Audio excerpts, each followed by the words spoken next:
91 காலகட்டத்தில் ராஜீவ்காந்தி கொலை குறித்து பேச முடியாது. ஏன்னா 24 பேருக்கு தூக்கு தண்டனை, 126 அக்யூஸ்ட், தமிழ்நாடு முழுக்க தமிழ் தேசியம், ஈழ விடுதலை அப்படின்னு பேசினாலே வழக்கு செயலு தடா போட்டா. அந்த காலகட்டத்தில் சொல்றாரு, இந்த ராஜீவ்காந்தி ஒருத்தர் இறந்திருக்காரு, தானுன்னு ஒரு அம்மா வந்து குண்டை கட்டி பாஞ்சா சொல்றாங்க. நான் கேட்கிறேன், எப்படி தானு உடம்புல குண்டு இருந்திருக்கும்? ஏங்க இந்த பாட்டுல நான் வந்து குண்டு வைக்கிறேங்க, இந்த பாட்டுல குண்டு வச்சா இந்த பாட்டில் வெடிக்குமா, பக்கத்துல இருக்க இந்த மைக் வெடிக்குமா? பாட்டு தானே வெடிக்கும்.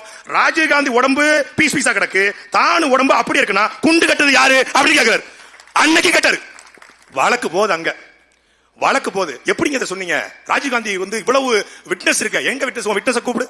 யார் விட்னஸ்? அவன் வாழப்பாடி ராமமூர்த்தி கேட்டா குண்டு வெடிச்சது வானத்தை பார்த்தோம் போயா போச்சுன்றான். அவன்